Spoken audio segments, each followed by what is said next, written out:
আর মোবাইলটা যে আমাদের কি করে দিল ভাই, মানে পুরো কমন সেন্স, হিউম্যান বিহেভিয়ার সব নষ্ট করে ফেলছে। বসে আছেন চুপচাপ, মানে এমন হয় ফোনটা বের করছে, এমন অস্ত্র বের করছে, ফোন বের করে খাটাস করে মুখের সামনে ফোন। অনুমতিরও প্রয়োজন নাই যে ভাই একটা ছবি কি নিব, পারমিশনেরও দরকার নেই। মানে ম্যানার্স কমন সেন্স নষ্ট করে ফেলছে। আগে মুসলিমদের সাথে দুইটা জিনিস থাকতো, যখন মুসলিমরা সারা বিশ্বকে নেতৃত্ব দিয়েছে তখন ডান দিকে একটা বড় তরোয়াল থাকতো আর বাম দিকে একটা ছোট খঞ্জর থাকতো। জানেন, এই মোগল আমলেও দেখবেন, নবাব সিরাজউদ্দৌলাদের আমলেও দেখবেন, ডান পাশে একটা বড় সৌর থাকতো আর বাম পাশে থাকতো একটা ছোট খঞ্জর। ওই দুইটা জায়গায় এখন স্থান নিয়েছে, ডান পকেটে একটা বড় স্মার্টফোন আর বাম পকেটে ছোট একটা আবার কথা বলা ফোন। মানসিকভাবে আমরা সুস্থ নই এখন। আল্লাহ পাক আমাদেরকে বোঝার তৌফিক দেখ। কথাগুলো আঘাত করার জন্য বলছি না, আমি কথাগুলো বলছি এই কারণে যে আমাদের এই যুব সমাজকে নিয়ে আমাদের অনেক আশা। যুবকরা ইসলাম শিখবে, এলেম শিখবে, আমল করবে, ইনশাআল্লাহ আগামী দিনে এই জাতিকে নেতৃত্ব দিবে। এই সময় থেকে যদি ওদেরকে ট্রেন্ড আপ করা না যায়, তাদের ম্যানার্স, বিহেভিয়ার, হিউম্যান বিহেভিয়ারগুলো ডেভেলপ করা না যায়, তাহলে আগামী দিনে কি এরা জাতিকে নেতৃত্ব দিতে পারবে? একটা হাদিস খালি বলি, মান তারাকা সালাতান মুতাআম্মিদান ফাকাদ কাফারা, মান তারাকা সালাতান মুতাআম্মিদান ফাকাদ কাফারা। আবার শুনেন, قال رسول الله صلى الله عليه وسلم من ترك صلاة متعمدا فقد كفر। আর মুয়াজ বিন জাবাল রাদিয়াল্লাহু আনহু কে নবীজি বলেছেন, মান তারাকা সালাতা মুতাআম্মিদান ফাকাদ বারিয়াত মিন জিম্মাতিল্লাহ। যে ব্যক্তি নিজের উপর ফরজ নামাজ ছেড়ে দিল, সে কুফরি করলো, সে কুফরি করলো, সে কুফরি করলো। মুয়াজ বিন জাবালকে নবী সাল্লাল্লাহু আলাইহি ওয়াসাল্লাম বলছেন, যে ব্যক্তি ফরজ নামাজ ইচ্ছা করে ছেড়ে দিল, সে ব্যক্তি আল্লাহর জিম্মা থেকে মুক্ত হয়ে গেল। নামাজ ছাড়বেন প্রিয় ভাই, 5 ওয়াক্ত নামাজ জামাতের সাথে ইনশাআল্লাহ। আল্লাহ আমাকে তৌফিক দেখ, আপনাদের সবাইকে তৌফিক দান করুন, আমিন। জামাত যদি না পান একা পড়ে নেবেন, ঠিক আছে? যদি ঘুমিয়ে থাকেন ঘুম থেকে উঠে পড়বেন, ভুলে গেছেন যখন মনে হবে তখন পড়বেন। ওযু করার পানি নাই, কি করবেন? তায়াম্মুম করবেন। তায়াম্মুমেরও কিছু নাই, আপনার কোনো কাপড়ই নাই, সতর ঢাকার কোনো কাপড়ই নাই, কি করবেন? বসে বসে নামাজ পড়বেন ওই অবস্থাতে। এটা কোনো মাফ নাই, মানে আপনার ওযু করার কোনো পানি নাই, তায়াম্মুমের কিছুই নাই, কাপড়ও নাই সতরে, তখনও নগ্ন হয়ে বসেই নামাজ পড়তে হবে, মাফ নাই। যখন শোয়ানো হবে মাথার দিকে কি থাকবে? সালাত।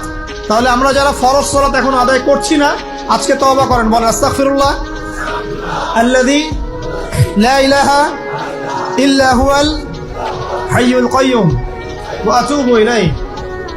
হে আল্লাহ, আমরা তওবা করছি, সারা জীবনে যত নামাজ পড়ি নাই, এই সমস্ত নামাজ না পড়ার পাপ থেকে তোমার কাছে তওবা করছি। ঠিক আছে? এটা আস্তাগফিরুল্লাহর অর্থ নয়, আমি বাংলায় বললাম। আর যদি নামাজ কাজা করে আদায় করে দিতে পারেন আলহামদুলিল্লাহ, খুবই ভালো হয়। যদি নাও পারেন তাও এখন থেকে আর কোনো নামাজ বাদ দিয়ে না, আর বেশি বেশি নফল নামাজ পড়ার চেষ্টা করেন। আল্লাহ পাক তৌফিক এনায়েত করুন। তারপরে ডান দিকে কি? সওম। সওম মানে কি? রোজা। রমজান মাসে রোজা রাখি সবাই তো, মাশাআল্লাহ, আলহামদুলিল্লাহ। রমজান মাসে সওম রাখার পাশাপাশি বেশি বেশি নফল সওম রাখার ব্যাপারে অভ্যস্ত হওয়ার চেষ্টা করতে হবে।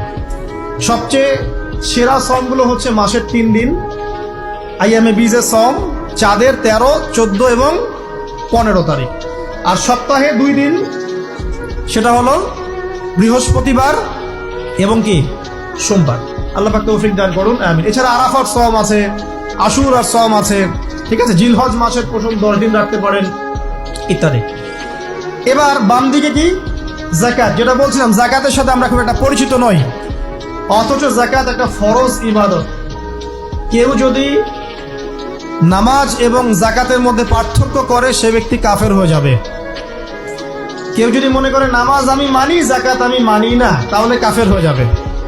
নিসাব পরিমাণ সম্পদ হলে প্রত্যেক মুসলিমের উপর যাকাত ফরজ, ঠিক আছে? এবং এই যাকাতই হচ্ছে আপনার ইসলামিক অর্থনীতির মূল ভিত্তি। যাকাত হচ্ছে ইসলামিক অর্থনীতির কি? যে কথা বলছিলাম প্রিয় ভাইরা, দেখুন, যাকাত ইসলামিক অর্থনীতির মূল ভিত্তি। কিভাবে জানেন? ব্যবসা এবং যাকাত এটা কি করে? এটা একটা মার্কেটের মধ্যে সম্পদ ঘুরতে থাকে। আমি বুঝাচ্ছি আপনাকে। মনে করেন আপনি ব্যবসা করছেন এবং জাকাত দিচ্ছেন। জাকাত কারা দিবে? যারা জাকাতের নিসাব পরিমাণ সম্পত্তি রাখে, মানে কিছুটা ধনী তারা। তো তারা ব্যবসা করছে, মাশাআল্লাহ। ব্যবসা যখন করে, ব্যবসায় কি থাকে? লাভ থাকে, লস থাকে, লাভ থাকে, লস থাকে। লাভও হতে পারে আপনার, লসও হতে পারে। আর সুদে কি? শুধু লাভ, লস আছে? লস নাই। পার্থক্য বোঝেন। এখন ব্যবসা যখন আপনি করবেন, এই টাকা বা মূল যে ক্যাপিটাল যেটা বলে অর্থনীতির ভাষায়, এটা মার্কেটের মধ্যে সার্কুলেট করতে থাকবে। আজকে আপনি ধনী, লাভ করেছেন, কালকে লস করবেন, এই ধন আরেকজনের হাতে চলে যাবে।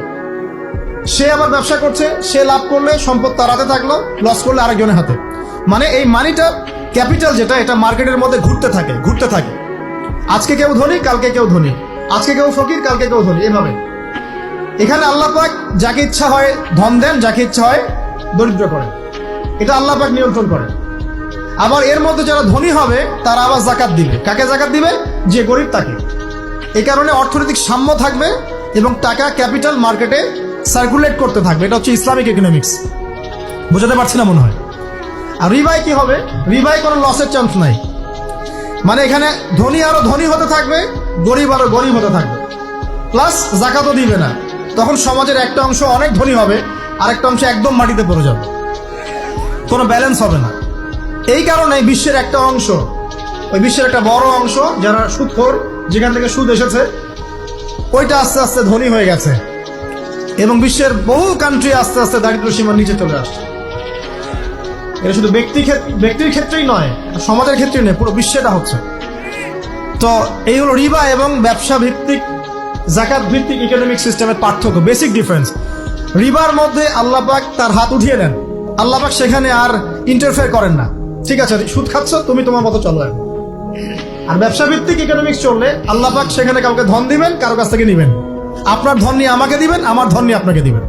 আর আমি যদি ধনী হই, আমি আবার জাকাত দিব, সেই জাকাতের টাকা আবার আপনার হাতে যাবে। কেউ না খেয়ে মরবে না। প্রথম কথা, আপনাকে ইসলামিক নিয়মতান্ত্রিক জীবনযাপন করতে হবে। তার আগে খালেস তওবা করে ফিরে আসেন। তওবা করে ফিরে আসেন, আল্লাহ চাইলে সেই মহাপাপও মাফ করতে পারেন। ঠিক আছে? ইসলামিক নিয়মতান্ত্রিক জীবনযাপন করেন, নামাজ কালাম ঠিকঠাক মতো পড়েন, কোরআন তেলাওয়াত করেন, আল্লাহর জিকিরকে বাড়ায় দেন, আল্লাহর কাছে বেশি বেশি দোয়া করেন, চোখের পানি ছেড়ে দেন, পরকালের ফিকির করেন, কবরের ফিকির করেন। ইনশাআল্লাহ এই সমকামিতা বলেন, জেনা বলেন, পরকিয়া বলেন, হারাম গান বাজনা বলেন, এগুলো আপনার মন থেকে উঠে যাবে ইনশাআল্লাহ। আপনার মন এগুলোতে আর সায় দিবে না ইনশাআল্লাহ আযজা ওয়া জাল। আর সর্বশেষ কথা হলো, এটা এই জিনিসগুলোকে যারা প্রমোট করে, এইসব প্রিন্ট এবং ইলেকট্রনিক মিডিয়াগুলোকে বর্জন করবে, যারা এগুলোকে প্রমোট করতেছে। যেখানেই সমকামিতা, সেখানে আল্লাহর আযাব নেমে আসবে। এমন আযাব নেমে আসবে যেটা আপনি কল্পনা করতে পারবেন।